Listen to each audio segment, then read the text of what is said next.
Legacy Beyond the Uniform. I'm your host, Renee Jones-Hudson, and I am so glad you're here with me today.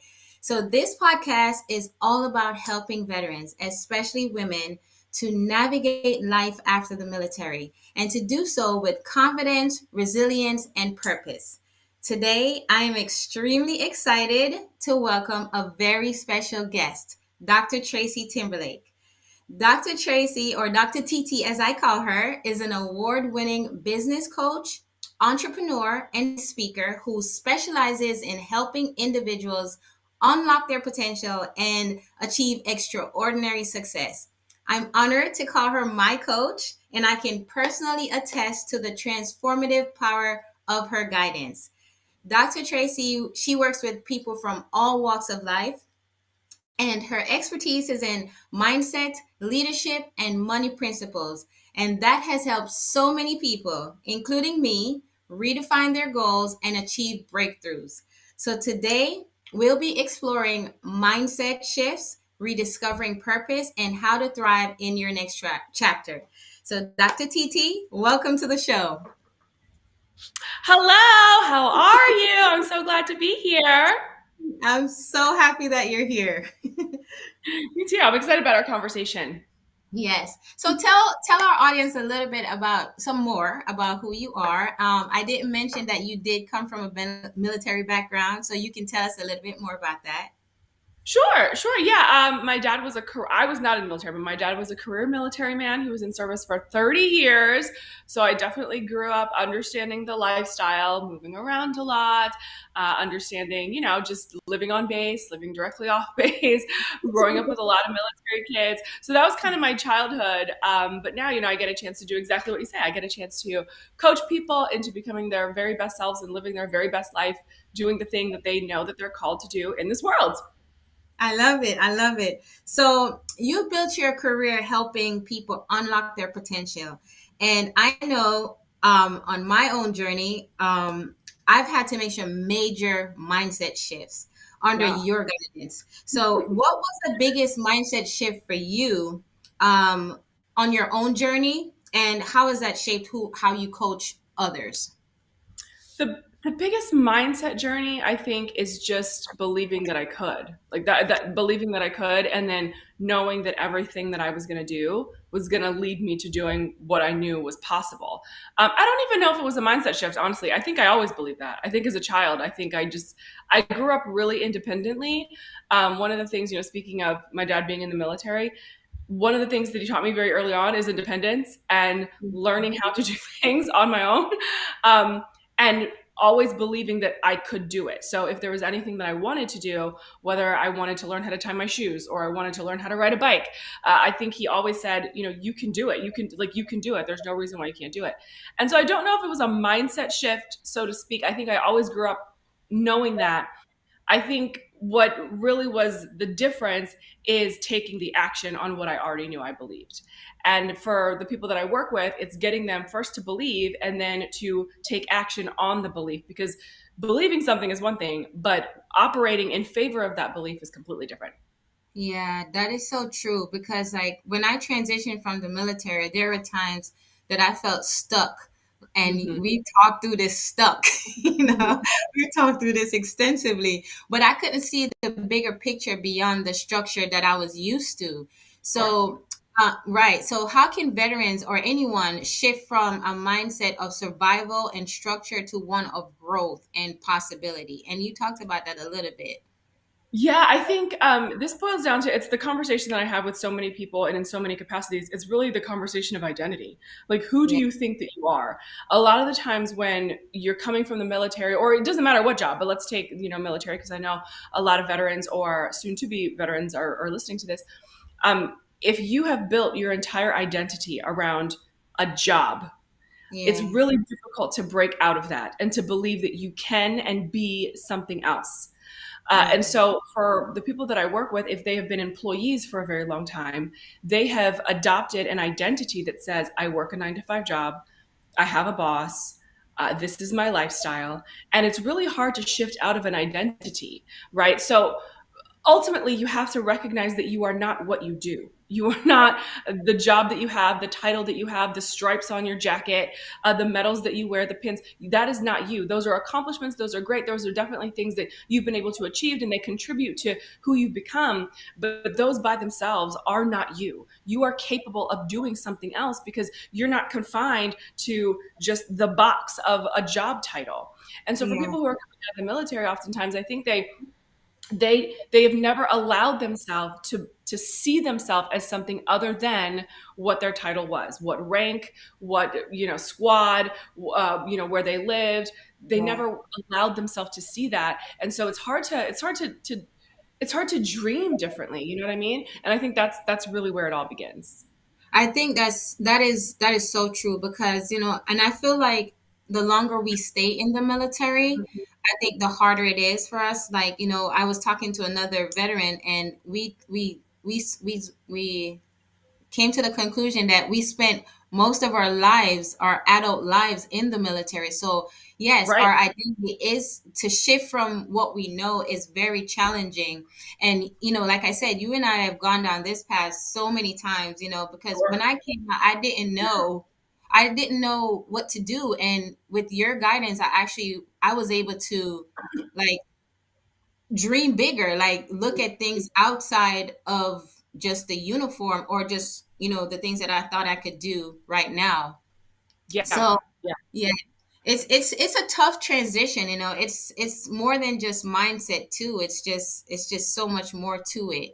I think So it's because the mindset plays a part, but it's also what you see, right? The people that you're around are now different. The structure of your life is now different. The way you manage your time is different. The house you live in is different. yeah, Everything just becomes different, and I think it's really jarring to change everything all at one time, right? Because right, like your whole life changes in a day. Friday you were in the military, Monday you no longer are, and everything shifts. yeah. Your whole life changes. Yeah. Yeah.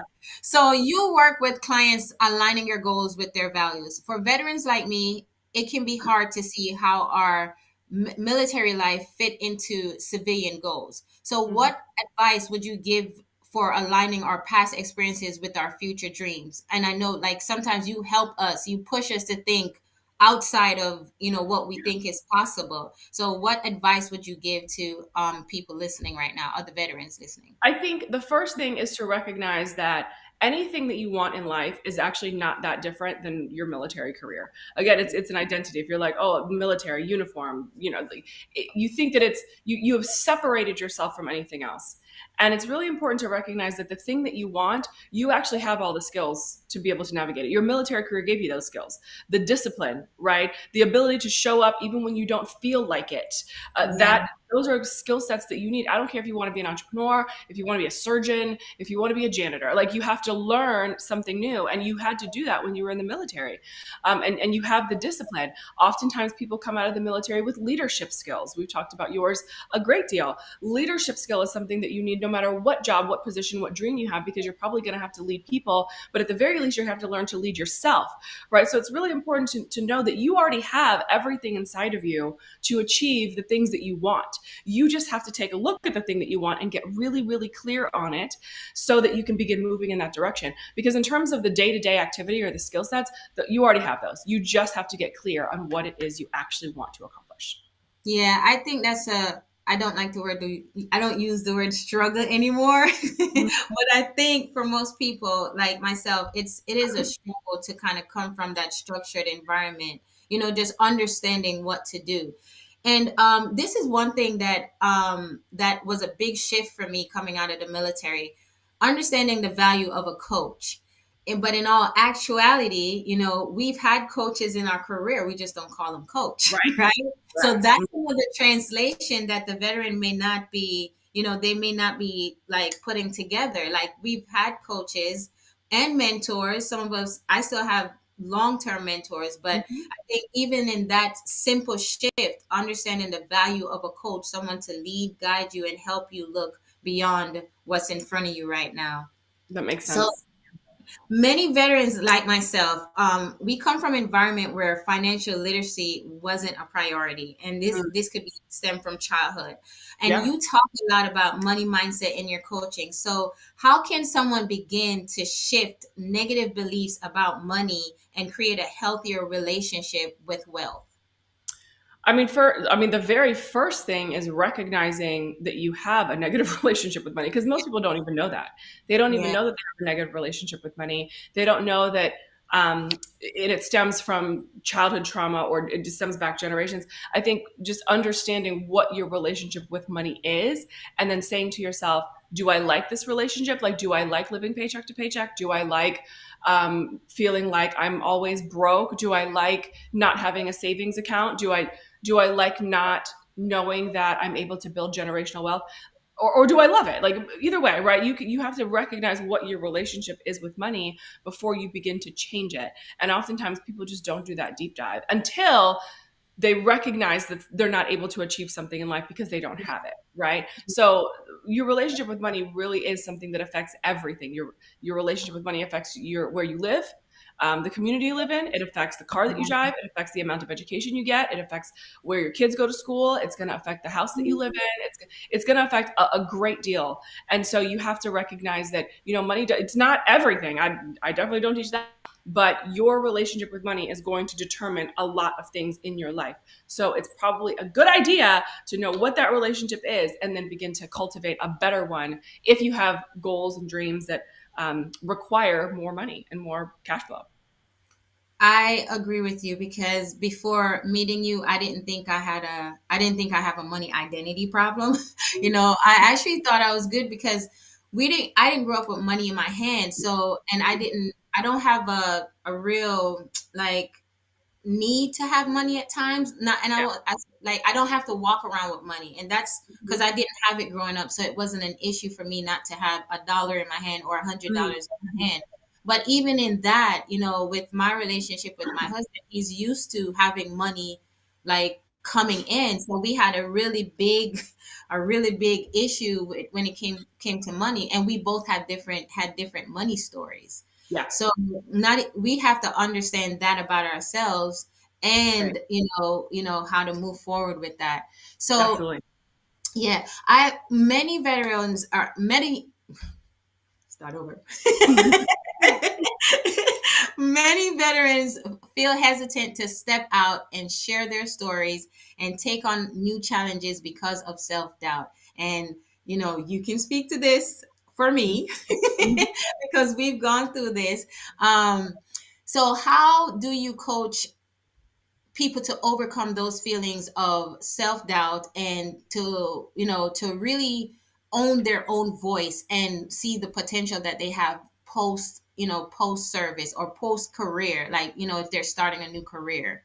Yeah, I think it's really important to recognize that everybody has self doubt. Like, a lot of the times, especially if you've had a career in the military already and then you're sort of starting over, you are Yeah. feeling like a rookie. You're like, why am I starting over at, 35, 40, 50, however, Yeah. whatever age you are leaving? And people don't like being seen starting at the bottom. And that's really where the self doubt comes from, is because you're comparing your journey to somebody else. I don't know who that somebody else is, but Yes. you're comparing Yes. your journey to something that, or someone that has never lived your life. And so a lot of the times when it comes to self-doubt and helping people through it, first of all, we have to recognize those patterns. So how does it show up? Does it show up as procrastination? Does it show up as perfectionism? Like, are you creating distractions for yourself? So you have to recognize the patterns of it so that you can be aware, and then you can create strategy to stop it when it's happening. That's first and foremost. But then secondly, back to identity, you have to go back to recognizing who you actually are. And sometimes it's as simple as write down every single accomplishment that you ever accomplished in your life, and then realizing, like, oh, I actually am someone. Like, I am someone who's accomplished a great deal.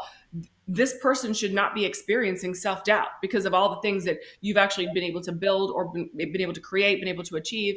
And reminding people of who they are and where they have come from in that way, and what they've been able to do with the life that they have, is is often eye-opening, because when you're living your life, you're not taking note of all the great things that you Right. are, right? Yeah. So Yeah. you forget, oh yeah, that's right, I did do that, or that's right, I was able Mhm. to achieve that. So sometimes you just have to go back and remind yourself that, hey, like you've done great things, you've done hard things. So doing a new hard thing is not anything different than this hard thing that you did over there. And then just really connecting the dots between the different stages of life and who they were in those stages, and then seeing how can that same person show up today to accomplish whatever it is you're wanting.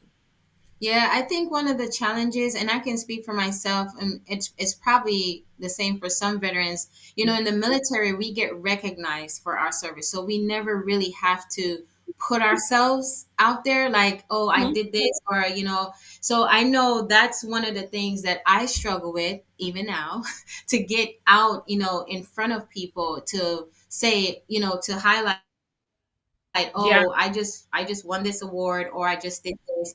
So it's tough. And we've gone through, and we're still going through this. You got to put yourself out there, you got to put Yeah. yourself out there, you got to put yourself out there. Yeah. One of Yeah. the things that I love about your coaching is that you incorporate spiritual principles into your coaching. And that's one of the things that I truly admire. So, for someone who may feel disconnected from faith or Mhm. spirituality, how can they start to reconnect with that part of themselves to to help with their healing and their growth? Man, that's such a great question. One of the best, like really and truly, like I've helped clients achieve great things, start businesses, make millions of dollars, leave jobs, find love. I mean, whatever. And the best compliment the best compliment I could ever get. And somebody said this to me, even last week, is always that, ever since working with you, I feel like my relationship with God is closer. I feel like my faith is stronger. And that is always that's literally the best feeling for me, because that's part of the journey. Is you have to have faith in who you are and who you were meant to be, and the person who created you to be that way in order to achieve it. So for people who are, I guess, they feel disconnected or they haven't gotten there yet, it really is a case by case basis. But sometimes it's, let's go to the book, like let's actually study something. And then sometimes it's seeing all the good and allowing yourself to see the good and learn how to have a gratitude practice, right? Like that's as simple as that, and just reconnecting in that way. So I wish there was like one standard thing that everybody has gone through, but I feel like everyone is different because everyone's journey is different. But I do think that being open to the connection, I think, is the most important. Like when you're approaching it and going, this is something that I desire, because from the desire we can then create strategy, right? Yeah. So if you have the desire for it, then it's something that I'm like, okay, well, we can work with the desire. If it's we need to heal from some things first before we even have that desire, then we do the healing work, right? We explore our inner child, or whatever it is we need to do the healing. And it's always healing, by the way. Like, we're always healing as adults. There are so many memories that we don't remember, that we have just, like hidden from ourselves. And then one day when you're like 45, you'll remember something. You're like, oh, I had no idea that happened. And then you begin to heal from it. So, Yes. it's a journey. And I think it's important for people to recognize that you have to just be patient with yourself. It doesn't happen overnight. But if you're willing and you have the desire, then we can work with that. And it all starts with the seed of desire. Yes. I will say this. When I grew up in the church. I mean, I don't remember joining. I was in a baby and it just came right up. But I wanted to touch on the point that you made about being open, because that path can be so structured Mm-hmm. that it wasn't until you brought the Bible to me in a different way, to where I was like, okay, I got to go back, and I looked at it from a different lens when I started working with you, and it Oh, and I it love it. made sense. Yeah, because we don't get taught money in the Bible. We get taught the opposite of it. Like, oh, it's the root of all evil, and that's the one thing they hang on to. And Mm-hmm. then it's not. They don't. In my opinion, just from working with you, I looked at God as really wanting us to have abundance. Mm. That's generally not, and I'll speak from my experience, it's not what's taught in our church. Not like that. You know what I Not mean? So, abundance the way that we talk about it. No, for right, sure. right. Yeah. It's not. Yeah. So Yeah. I appreciate that, being able to look at it. And like you said, you have to be open to receive, what's coming. You don't have to accept it, but Right. just say, let me hear what Dr. Titi's talking about. Let's listen. Let's listen Okay. for a second. And it's great, and which I'm so glad to hear that. I'm so glad that it opens up your eyes in a different way, because when I started to learn it, it was that it started to open up my eyes to seeing God differently and what God Yeah. wanted from me differently. And when I recognized that, the relationship changed, right? So the Yes. relationship between God and I changed, and then my relationship with money changed. So it's really fun to watch people's eyes open in that way. Yes, that the gratitude practice, I learned, all of that. It's just amazing. That's why, I mean, the Bible, we talk, you got to read every flying scroll. You got to listen, just because someone is not of your stature, whether they're higher or lower, you still got to listen to what people, and you can decipher. You can say, okay, that's not relevant, or I will take that. You still have the choice to do that. You do.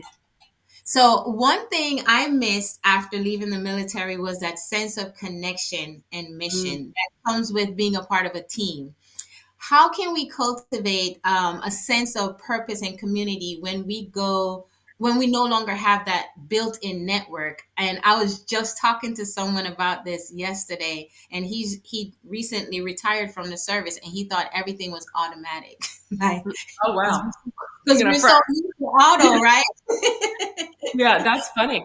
And a great point. I think that you don't realize how important community is until you don't have it, right? And then when you get out of the military, you're like, oh wow, this is you do feel very isolated and very alone.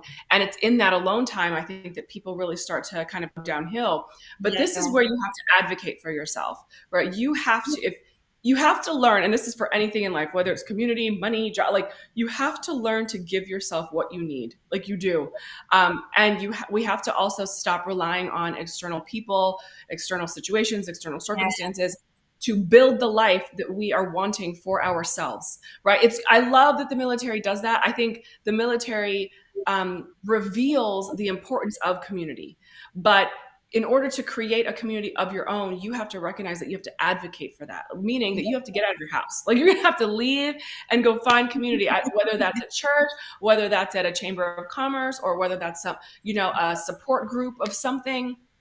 You really do have to build a community of your own liking, and one that that you need for yourself. I think when most people, not just military, but most people really do put the burden of building themselves up on others and Yeah. building themselves up on what other people have created institutionally for them. And we don't learn how to advocate for ourselves in that way. And I'm very much a fan of, like, if I need something, I will figure out how to give it to myself, not because I'm selfish or not because I'm hyper independent.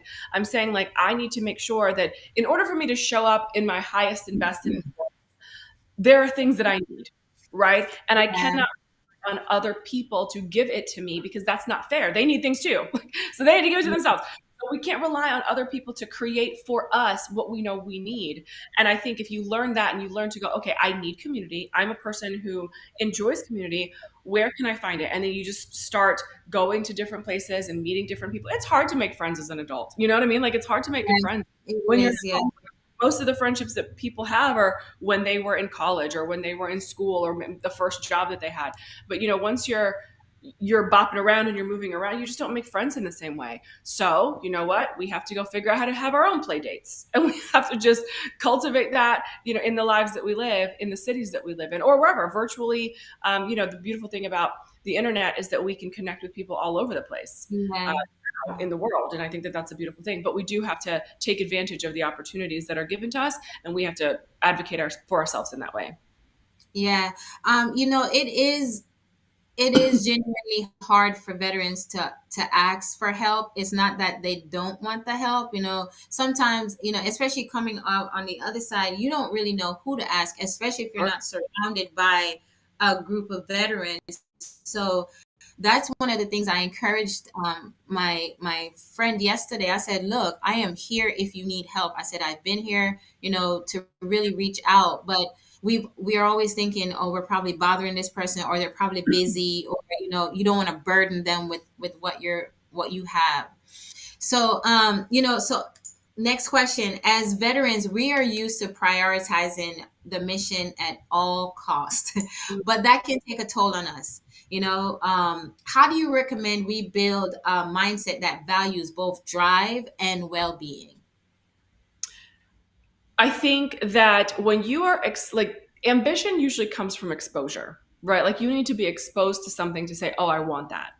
And if in the military everyone is doing the same thing and they're prioritizing the mission and no one is taking care of themselves, then you're not Yes. exposed to what self-care looks like. You don't even know that it's a possibility, right? Yeah. And so this is why when you try to explain these things to certain people, it's a very foreign concept. They're like, "What? Like take care of myself, take Yeah. a day off." Like that's nonsense. Why would I, Yes. because True. they've never been exposed to it.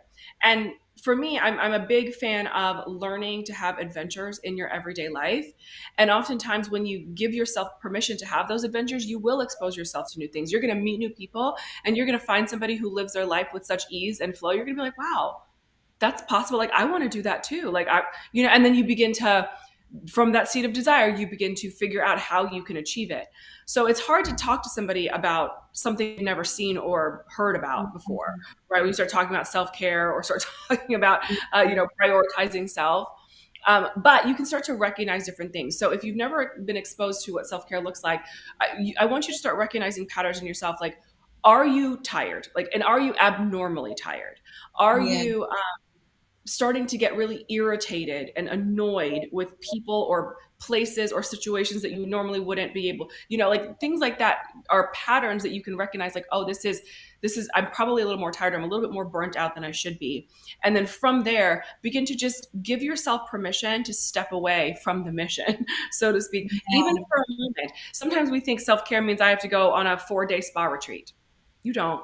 Sometimes you just take an hour for yourself and you're like, I'm just going to go for a walk.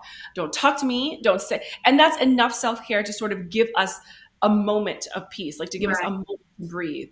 So you have to find a rhythm that really works for you. But please don't think that self care looks the same for everyone. For me, I am not the person. Who was I talking to? Somebody was like, "How can we get you on a retreat?" And I was like, "Oh, I don't want to do that. Like that's people. Like, you know what I mean? Like I don't want to go. I don't want to go on a retreat with people. Like, why would I? Like, if I'm going to go on a retreat, I'm going to retreat alone by myself. you know. So what? For somebody else, they may love to go on a retreat. With 12 other women. That is not my testimony. I do not want. There's no scenario in life where that is my desire to retreat with 12 other people.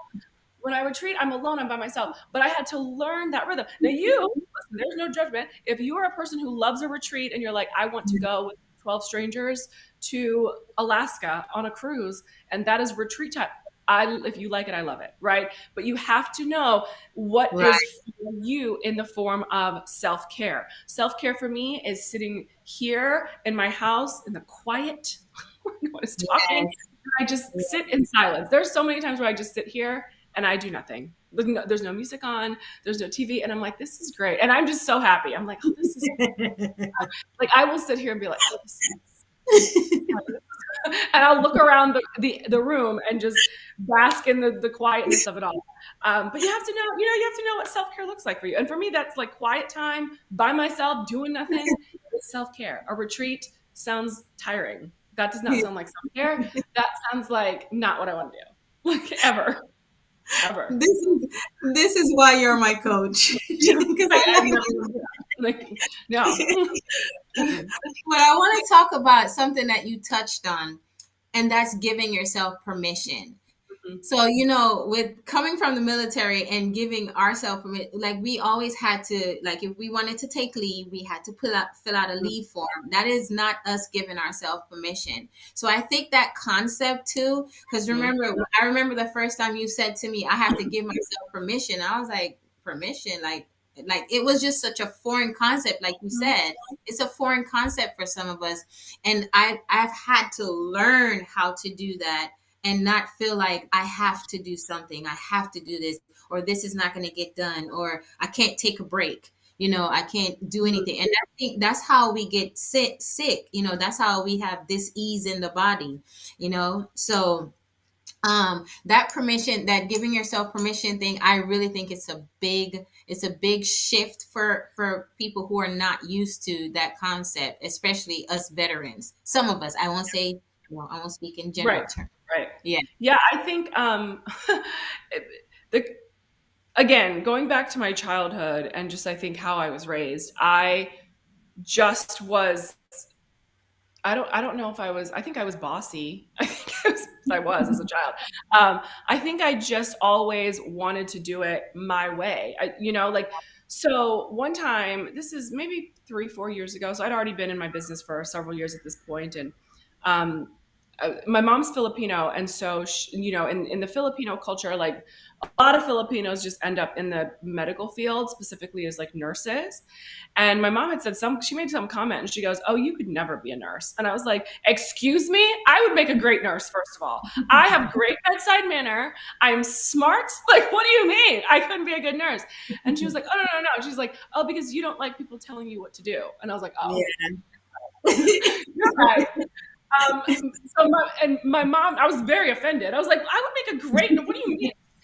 But she was right because she does know her child that I've never been a person to like being told what to do. I think that's just who I am. So Yeah. I have always given myself permission. I was the kid in school who, if you told me I could not do something, I'm going to do it just to prove my point that I absolutely can do this. Like there were Yeah. so many times in high school, and as a teenager, I wasn't rebellious. Like I wasn't like maliciously rebellious, but I was definitely like, this is a courtroom and I'm going to prove my point by doing, and then I'm going to give you a dissertation about why I did it so that you can recognize, please don't ever say that to me again. And I've said that to multiple teachers. Please don't ever tell me that I cannot do something. I guarantee you, I will prove you wrong. And I think that really comes from just being very comfortable with who I was, Yeah. and comfortable with what I wanted. Because that's the thing. Giving yourself permission is being comfortable with what you want and Right. knowing that what you want is actually an okay thing to want. And you're Yes. allowed to have it. Because most people don't give themselves permission because they don't think that the thing that they desire is something that they're allowed to have. And there is just not a scenario in this world where you're going to tell me that I can't have something, And so Yeah. you have to just get to that where you're like, no, no, no. Like what I want is valid. My desires are valid. The things that I want to give myself, I'm allowed to have. And because I'm allowed to have it, I will give it to myself. Permission. That's really where it stems from, is just recognizing the validity of your own desires. Yes. Yes. Thank you for sharing that. So, if you could give one piece of advice to yourself at the start of your career, knowing everything that you know now, what would it be? And how do you think that advice would help someone listening to you today who's at the start of the new chapter in their life, like a veteran? Sure. I mean, I would say two things for my faith-based people. For those of you who are of the faith, and I would say pray first. Learn. I am so my hyper independence gets me in trouble because I I have learned to lean on my own understanding, so to speak. Like I've learned to, I very easily lean on, oh, I can do it. I can do it on my own. I can do it on my own. I very easily lean on that. And it really pulls, it is it's not a struggle, but it's definitely, for me, I have to intentionally make sure that I'm not doing that, right? I have to intentionally make sure that I'm praying first. For those who are not, or for anybody really who's listening, the second one is recognizing that success is not linear. There is no linear version of success. It's going to be up, down, around, 2 steps back, 5 steps forward. You're going to jump up 7 times and then you're going to lay down for an hour. Like there's no linear version of success. And Yeah. you have to be willing to see it all the way through. Because there is another side, but you have to be willing to see it all the way through to get there. Yes, yes. So, for anyone feeling stuck in their transition or unsure of their next step, what's the first thing you'd suggest they do to start moving forward? And you kind of touched on this in your last response, but what's one of the things that you would suggest they do to start moving forward? Simple. It's really a few questions you want to answer. Number one, what do I want? What do I Yeah. really want? If I didn't have to answer to anybody, if no one was relying on me, if I didn't have expectations, what do I actually want? Write that down. Number two, what do I need to do in order to get it? Who do I Yes. talk to? Where do I need to go? What job do I need to like? Do I need a certification? Like, what equipment do I need? Like, what do I need to get it? And then those two questions will give you your next step. Yeah. So, Dr. Tracy, I'm glad you joined us today. So, tell our guests how they can find you, how they can connect with you. Yes, I'm drtracytimberlake.com is my website, or you can just find me at Tracy Timberlake everywhere on Instagram, Facebook, YouTube, LinkedIn. I'm rarely on LinkedIn because it's my least favorite platform, but you can find me on Instagram or Facebook or YouTube at Tracy, like just Tracy Timberlake. So, Dr. Titi, thank you so much for joining me today. It's an honor to learn from you, and I know our listeners will walk away with so many valuable insights. Your work has inspired me personally, and I'm so grateful for the impact you continue to make. So thank you again for tuning in to this episode of Living Unapologetically Beyond the Uniform. If you enjoyed today's conversation, please like, share, and subscribe to help us reach more veterans and empower others to thrive. Don't forget to join me here every Friday at 11 a.m. for more inspiring stories and actionable insights. Until next time, keep living unapologetically.